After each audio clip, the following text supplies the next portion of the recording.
আজ তোমাদের সাথে শেয়ার করব আমার মায়ের হাতের বানানো তালের ক্ষীর। আর এটা বলতে পারি যে তাল খেতে চায় না সেও কিন্তু চেটেপুটে খেয়ে নেবে, এত সুন্দর হয় খেতে। চলো তাহলে আর দেরি না করে বানিয়ে ফেলি আজকের রেসিপিটি।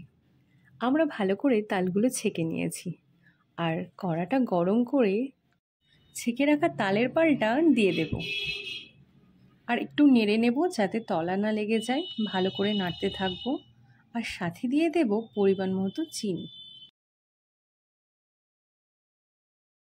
চিনিটা দিয়ে আমরা ভালো করে মিশিয়ে নেব। আর তবে হ্যাঁ, যাদের বাড়িতে যতটা পরিমাণ মিষ্টি খাবে সে ততটা ভাবে ব্যবহার করবে। আমরা একটু বেশি মিষ্টি খাই, তাই বেশি মিষ্টি দিয়েছি, আর বেশি মিষ্টি দিলে খেতে কিন্তু সুন্দর লাগবে। আর সঙ্গে দিয়ে দেব তেজপাতা, একটু এলাচ দিয়ে আবার ভালো করে নেড়ে নেব। এলাচটা কিন্তু ফাটিয়ে দেবেন, তাতে এলাচের গন্ধটা কিন্তু ভালোই আসবে। আর সঙ্গে দিয়ে দেব নারকেল কোড়া। এবার আপনি যদি অল্পও দিতে পারেন, আবার বেশি করেও দিতে পারেন। আমি একটু বেশি দিয়েছি নারকেল কোড়া, কারণ নারকেলের কুচিটা গালে পড়লে খেতে সুন্দর লাগবে।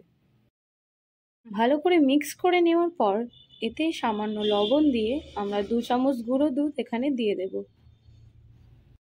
এবার ভালো করে এটাকে আমরা মিশিয়ে নেব যতক্ষণ না আমাদের টেক্সচারটা এরকম হয়ে আসে। এবার সামান্য দুধ আমরা এখানে দিয়ে দেব।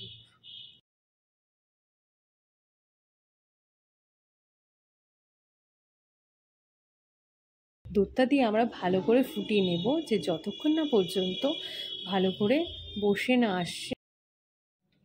আমাদের তালের ক্ষীর কিন্তু একদম রেডি হয়ে গেছে। এবার সামান্য ঘি দিয়ে আমরা নামিয়ে নেব। আমাদের রেসিপি যদি আপনাদের ভালো লেগে থাকে তাহলে আমাদের চ্যানেলকে সাবস্ক্রাইব করে আমাদের পাশে থাকবেন। তালের ক্ষীর আপনাদের কেমন লাগলো জানাতে ভুলবেন না।